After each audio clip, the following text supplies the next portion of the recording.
So I wanted to relate a little anecdote about my life. It doesn't sound related right away, but when I was in 5th grade, I moved to a new school, and that can be hard. Students weren't very nice to me because I was the new guy. That's what they do. And I was always stressed out and nervous about stuff. And then we had a music class. I don't know if they still have music classes, but a music class where we go and the teacher would try and get us to sing and stuff. And then one day for fun, she decided to do this game, and name that tune. And I was like, I'll be here. And she went around the room, and I think she saw I was nervous. She thought, well, I'll give him a real easy one. And she played this tune, and I was like, I know that tune, but just went blank. It was just terrible. And what she played was Mary Had a Little Lamb. And I couldn't think of it. And I was just humiliated. There I was trying to get along and just having a terrible time. The reason I mention this is I know that people sometimes have that same kind of reaction about math. The teacher says, hey, what's 1 plus 1? And then you're going to go, oh, I can't think. I mean, not that they plus 1. So I just wanted to say, I don't want anyone, I want to mitigate that. If you're feeling any kind of math anxiety here, right? I want this to be a safe place where you don't feel like, you're gonna, I'm gonna single you out on something simple or what you should know or anything. At this point, and I think I talked a little bit more about how, the resources here, if you're having difficulty, there's the tutoring at the library, there's office hours. Again, I just wanted to start there. Come in and have a seat. When the sheet comes around, kind of mark where you're sitting. And try and remember that seat. Sit there next time. Okay, I want to go back over what we were doing on Tuesday a little, because I think we need a little context for this. So, this will make sense in a second, but let me ask you a question. Has anyone ever seen a baby ride a bicycle? Have you ever seen? Now, why can't a baby ride a bike? Well, there's lots of reasons. But can't balance. Does anybody here ride a bicycle? So when you're learning, you got to balance, and you need that skill. Somehow, when you're young, you can do it. Right? Well, let's think about math for a second. If I write something up here like,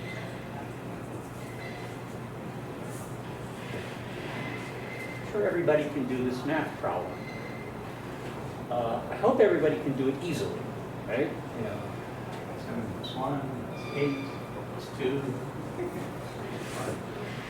I didn't even put a carry in there.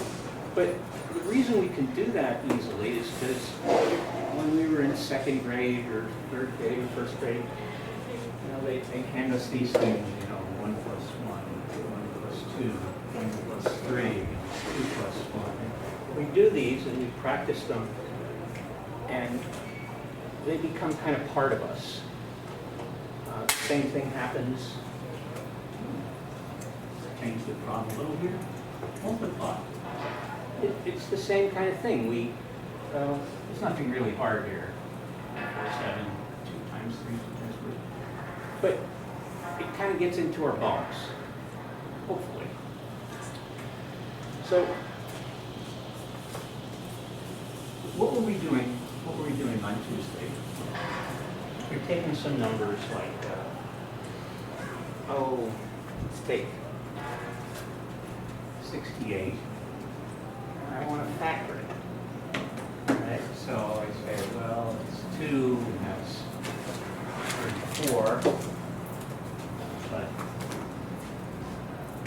34 is what? 2 times 17.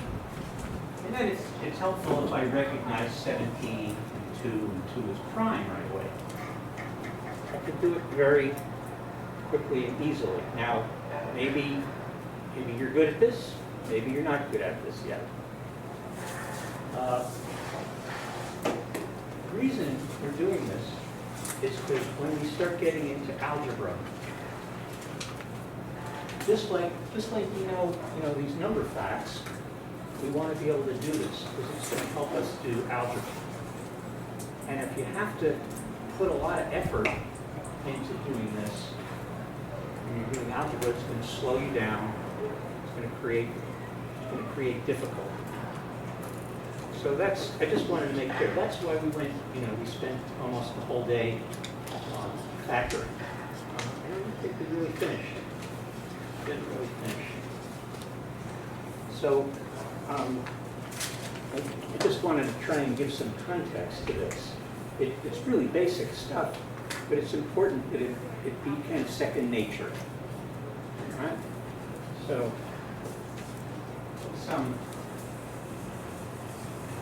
we're going to go on from where I left off, and we're just going to look at a simple thing that we're going to have to do quite a bit with algebra, right? Which is we're going to have to reduce fractions.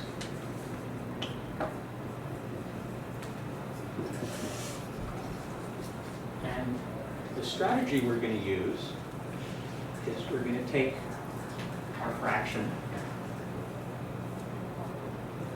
This is just an example. And we're going to factor both the numerator and the denominator. All right? Now, at some point, you just write it out. But for now, let's just go through the whole complicated process here. 136, well, I know there's a 2. So you might have to write this problem down. 336 divided by 2, 6, 12, 16, 8. 68. I just did that. Okay, so it's 2 and 34, and it's 2 and 17. Okay? How about 150? Well, you don't have to always do things the same way I do it.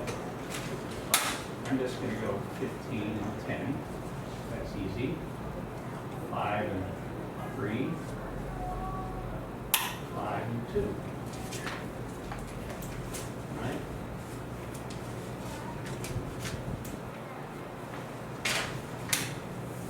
So those are my prime factors.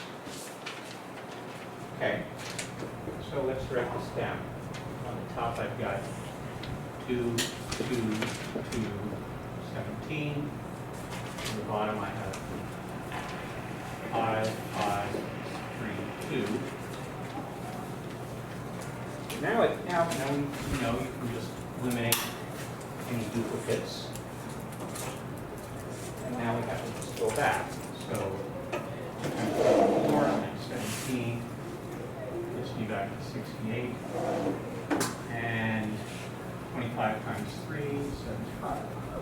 All right, this is a guaranteed, if you go through all the steps, it's guaranteed to put this as the lowest in lowest terms. Let's just try a couple. Do people have paper? We're going to have some paper. Okay. Let's just try do 5 and 8.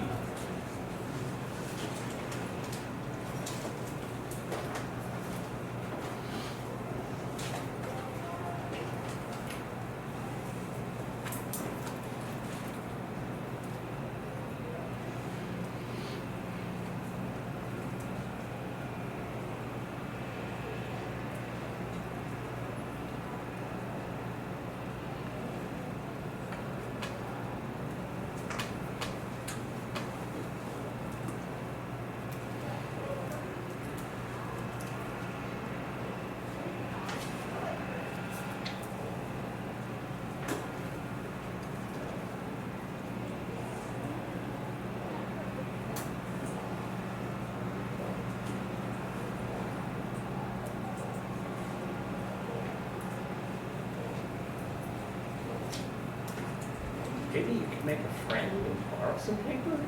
Yeah, go ahead. I know you don't. Maybe someone, you see there. This is a very friendly place.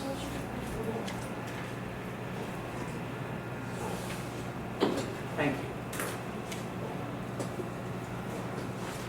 Oh. No, you don't. You don't have a, oh, there we go. Okay. All right. Has anybody come up with anything yet? Okay.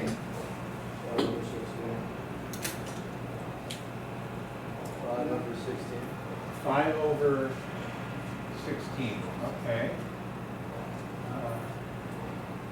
Anybody confused about that or want to check? Can you work it out? Yes, it can. But you know what would be good? What would be good is if I had another way to check it. Okay? So if I divide 45 by 5, I get 45 by 5, I get 9. So if I divide 80 by 9, I should, that's another thing that when you're just, kind of get up to speed, just have a way to check things. Then you can check your work and you can say, oh, wait a minute, I made a mistake. All right, so we must have made a mistake here. That's normal. We make a lot of mistakes. 45, okay, what's that? It's 5 times 9. And 9 is 3. And 80, let's see, there's a 2 here. Actually, I'm gonna jump the gun. Here we go. 8 and 10. I know that's going to be 2, 2, and 2. Right? And 10 is 2 and 5. So what do I got? 5, 3, 3 over 2, 2, 5. Oh. Well, it's just the 5 I can get rid of, right? Why didn't you do it like Did you say 9 over 16? Okay, because I'm hearing a problem is not volume. It's just all this, hear all the noise outside? It's just interfering. I'm sorry. You got it perfectly right. Okay. All right, yes. How come on the bottom, like that little, when you broke down 80 and 10, how come you didn't do 4 times 2? Oh, you could have. No. But it's still good. So. Sorry? Never mind. You can do it however, right? Remember the first thing we talked about. The fundamental theorem of arithmetic says there's only one way to do it. So however you get down to the primes, it's going to work. Right? I mean, we can do it. If you're saying, why not do 4 and 20?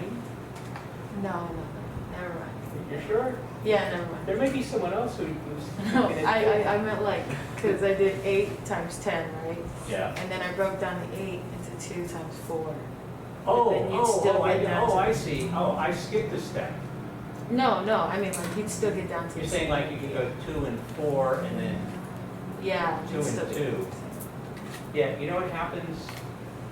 You're probably not a computer programmer yet, right? But computers are all binary, right? Which means, every bit, you have bits, right? Every bit is either a 0 or a 1. It represents 2 things. So if you do computers, 2, 4, 8, 16, 32, 64, 128, 256, 512, 1024, 2096, 2048, 4096. You know all these 2s. So I just skipped. Okay. You're allowed to skip. Right? Okay. All right, so with this basic strategy in mind, we can reduce fractions.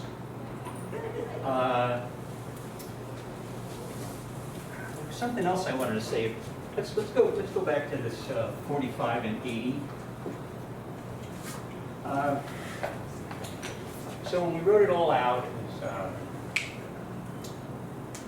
5 times 3 times 3, and 2 times 2 times 2 times 2 times 5. Okay. So there's a term. Let me know if you've heard this. It's called the GCM. Let me just ask, does anyone know what that stands for? Yeah? Greatest common multiple.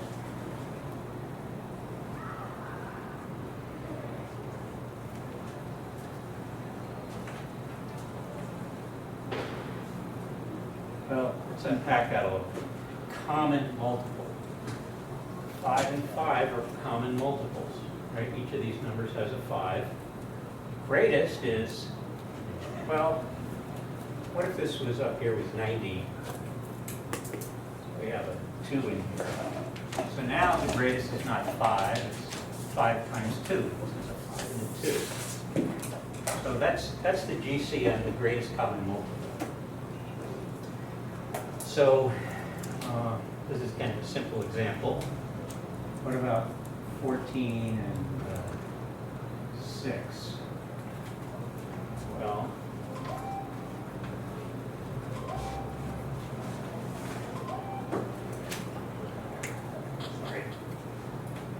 you might guess, or you can write it out. 14 is 2 times 17. 6 is 2 times 3. Those are the prime factors. Greatest common factor is 2. Now, here's a question. Think about it for a second. If I have two numbers, I'm going to call them P1 and P2. I'm calling them P numbers because they're prime numbers. And they're different. They're not the same prime number.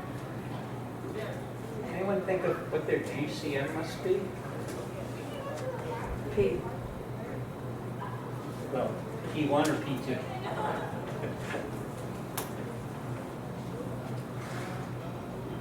I'll give you a hint. It's a number. It's not a letter. Anything? Well, all right, let's make up an example. Let's say 5 and 11. So what are the factors of 5? Well, they're 5, of course. What are the factors of 11? They're 11.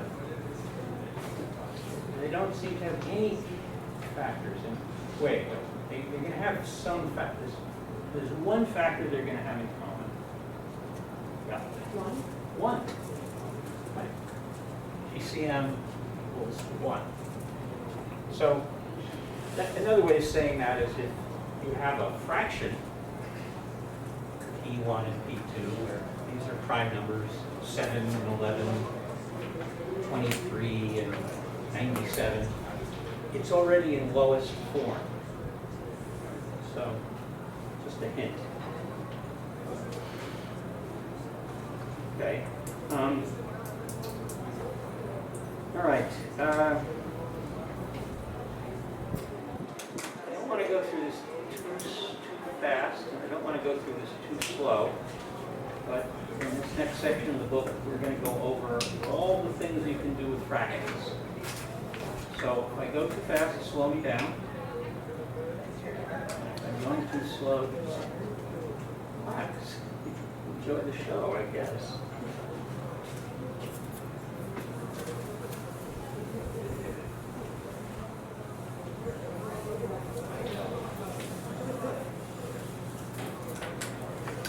So,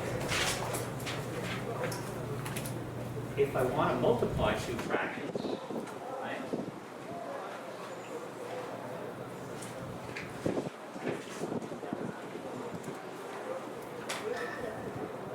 Well, I think everyone knows that multiply the numerators times and multiply the denominators.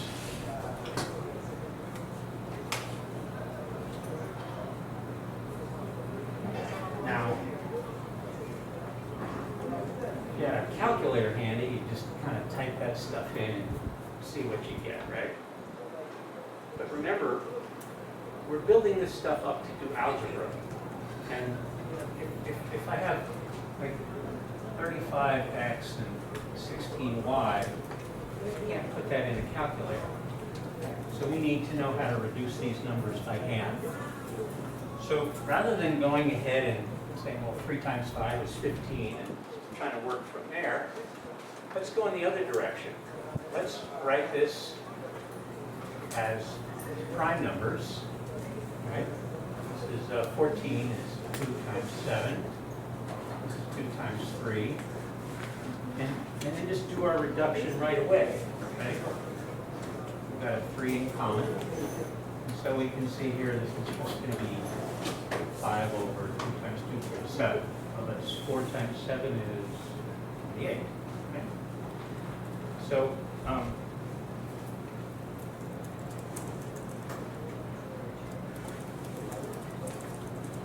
except I got the wrong number. Is that possible?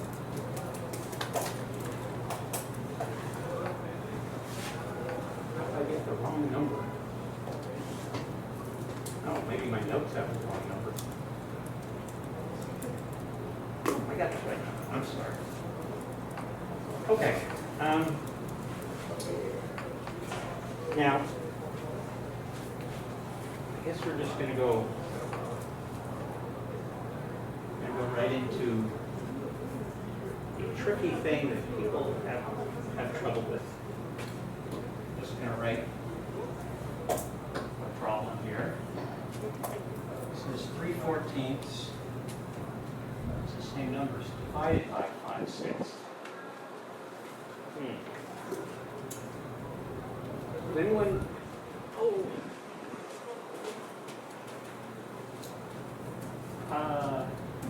I'm sorry. Tell me your name. AJ.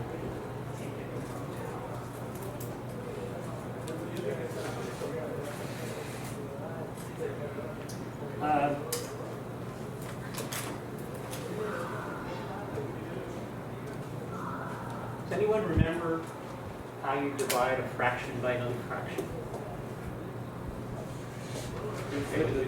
I thought you were raising your hand, but you went like this.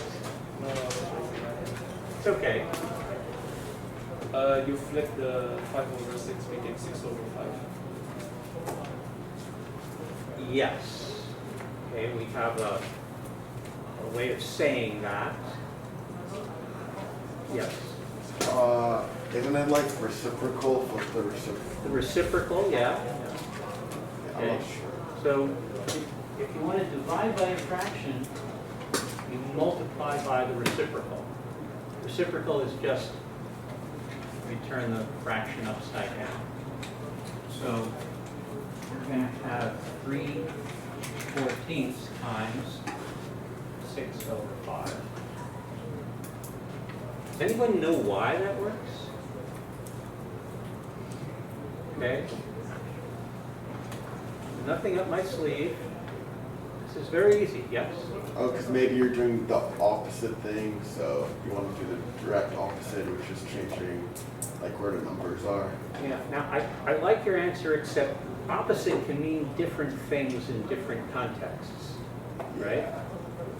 If we're adding, the opposite is like negative, right? When you're multiplying, it's like the reciprocal. We have a math word for that. It's called the inverse. So the inverse of multiplying is dividing. Okay, let's just see if this works for you, all right? What happens if I multiply this by 1? What happens to a number when I multiply it by 1?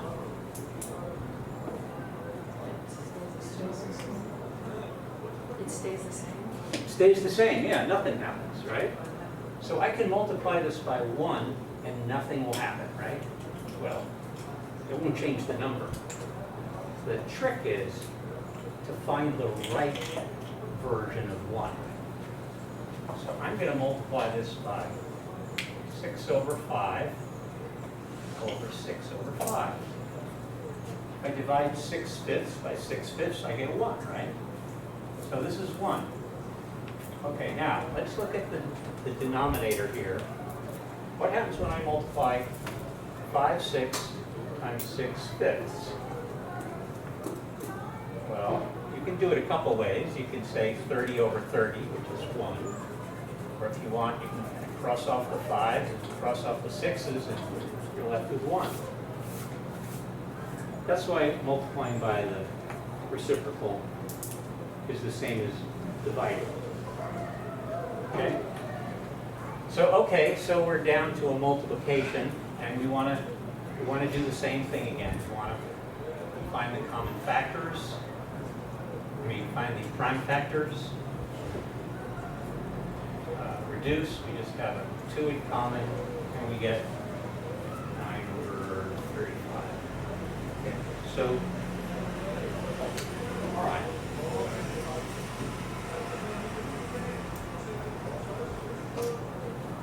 All right.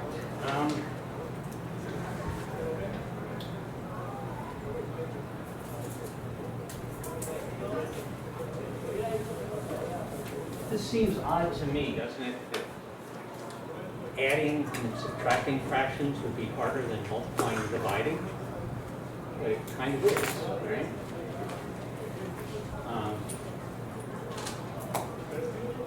Let's say I want to add 3/14. Gosh, these numbers keep getting reused. All right, so what I want to do now is find what? I want to find a common what? Common denominator. Now, it's always possible to find a common denominator by multiplying the 2 denominators. This will always work.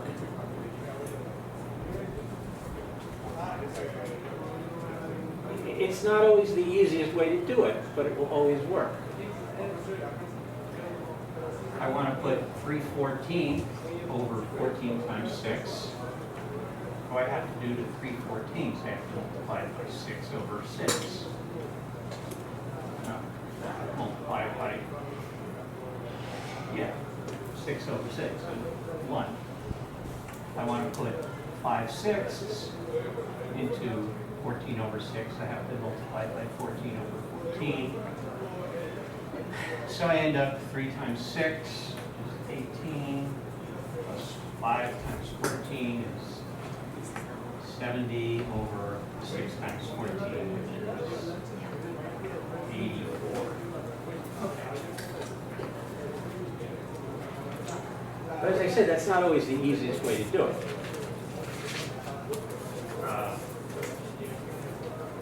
It would be easier, it might be easier.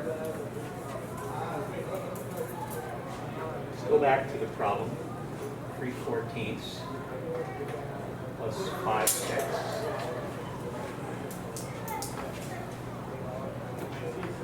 And first factor how often we're going to use this factoring? Factor the denominator. So this is 3 over 2 times 7 plus 5 over 2 times 3.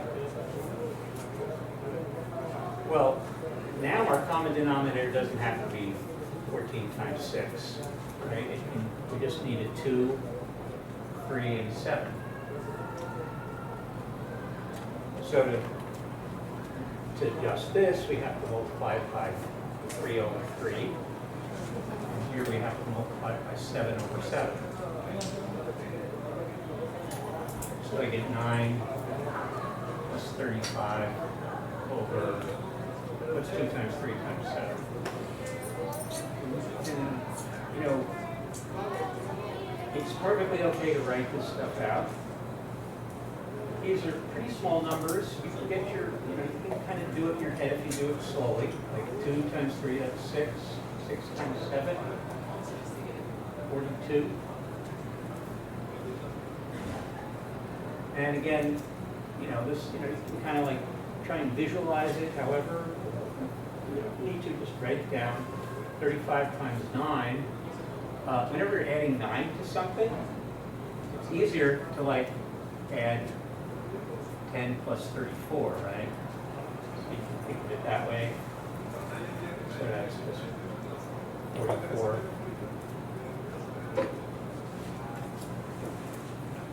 It looks like I'm not done yet. So I can still reduce this down.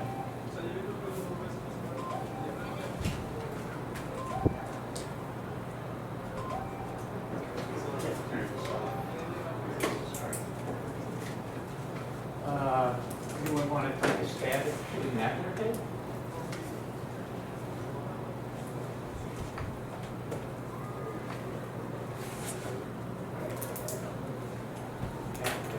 I don't want to just act really goofy about it. I know, you know, sometimes it's hard to get yourself going in this direction. It's called, all this stuff is, we can all do this, right? Not the most pleasant thing, it's not so much fun as learning about history, but it's going to come in really handy when you need to do the algebra here. Right, there's a 2 here, right? So I can take that out, and a 2 here, 1. And if you look at this, this is 3 times 11, and this is 3 times 7, no common factors anymore, right? Okay.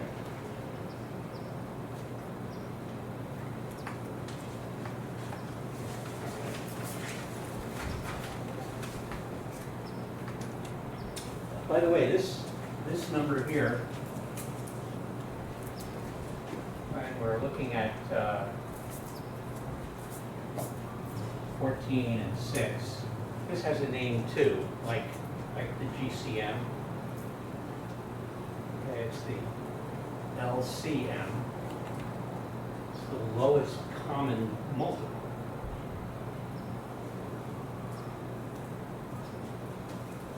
We get it by factoring these and just including enough primes that everybody's included here.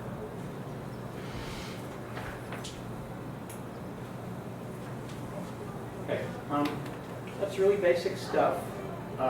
You get a little practice in the homework assignment. It's a little bit long, but it should be pretty easy. And that's all I want you to do is practice a little. Try and get comfortable with it. I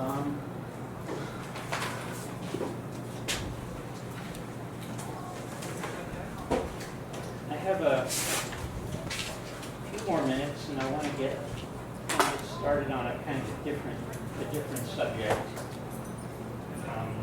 This is kind of like we'll call it the number zoo. Go to the zoo and see, yes. I just had a question with the homework. How do we turn it into this class, or do we just bring it in our notebooks? Yeah, I'm really old school. Okay. Just put it on some paper. Please put your name on it. If you don't staple it and you have more than one sheet, put your name on each one. I'd rather you staple it. Okay. And I think I've said this before. I'd like you to turn it in on time, but it's not, what's important is you do it, you practice it. So if something comes up, don't sweat it, do your best when you can get it in. Don't abuse the privilege. Okay, too much? Okay. Thank you.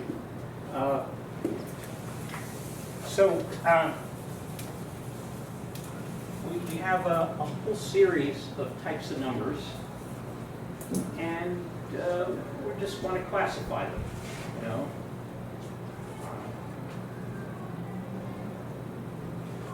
Canis major, is that a dog? Some zoologists here. Homo sapiens, you know what those are? Everybody knows what Homo sapiens are? Homo erectus? No? Okay, all right. Anthropology 101. All right, so we're going to start here. We're going to do a Venn diagram. I told people Venn diagrams are good for trying to classifying things, see what things overlap, what don't. And the very center of our Venn diagram, we have the natural numbers.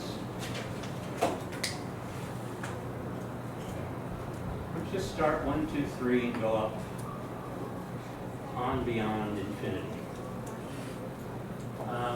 Now, this may have changed, but when I first learned this, it was a slightly bigger circle.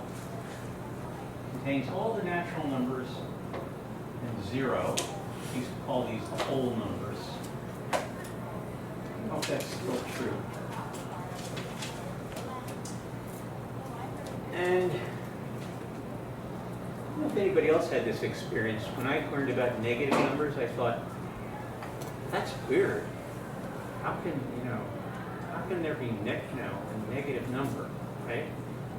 Because negative numbers don't exist, right?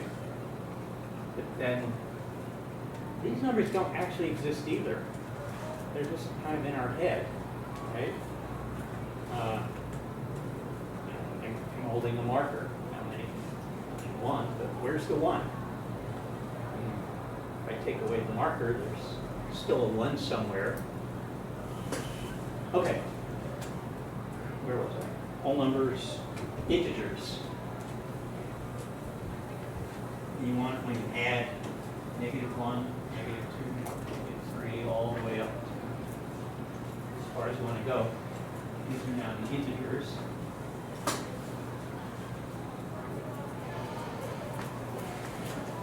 And then we get to the next bigger group, which includes all these. You get your choice. You can call these fractions. But if you want the professional math way of talking about it, these are called the rational numbers.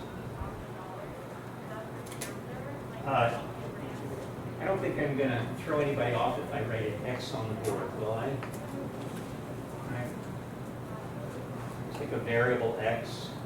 Well, at some point we're going to have something like this.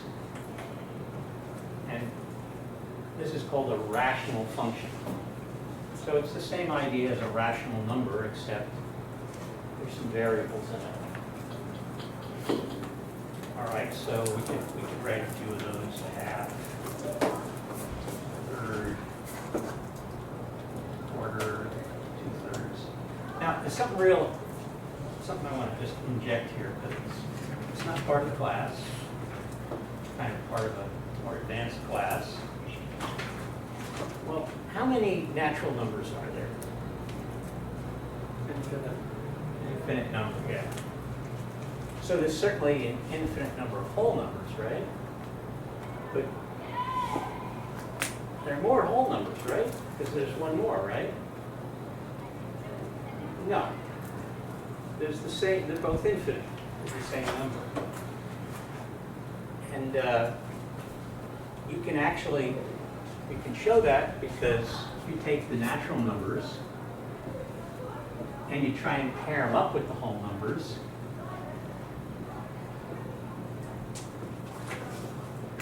you can do it.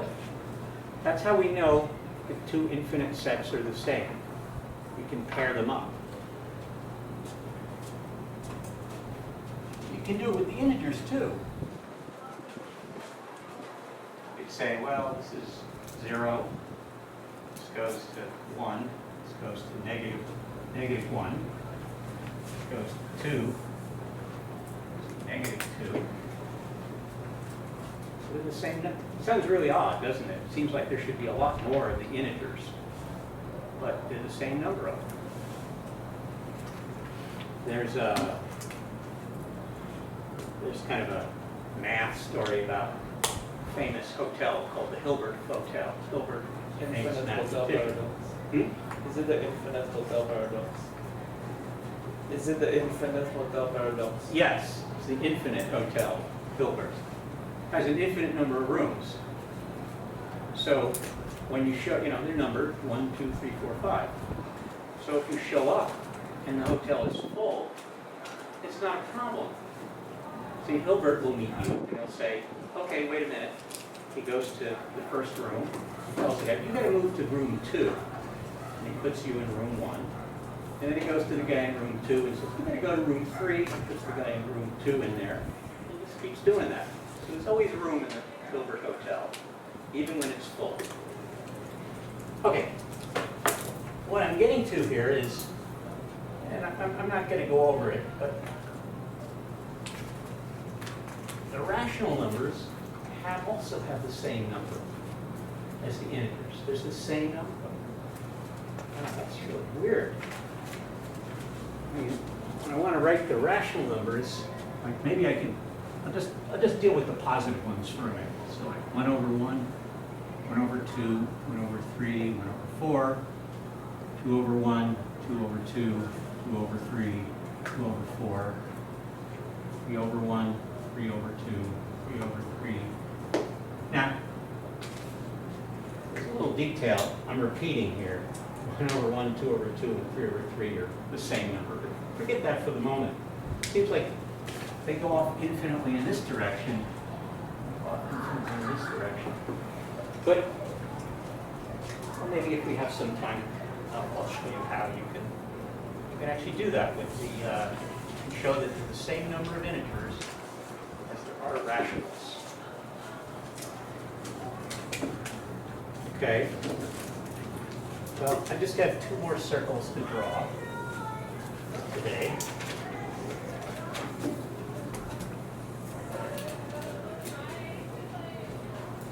The next big circle is called the real numbers.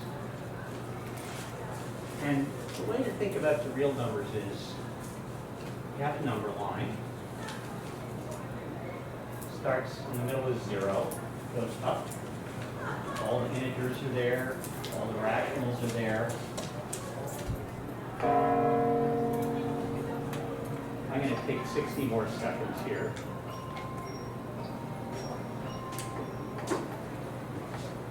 They're all the ones in between. Things like pi, square root of 2. And interestingly enough, there are more real numbers than any of these others. Kind of peculiar, but I mean, they're both infinite, right? How can they have more of one than the other? But okay, that's for another day.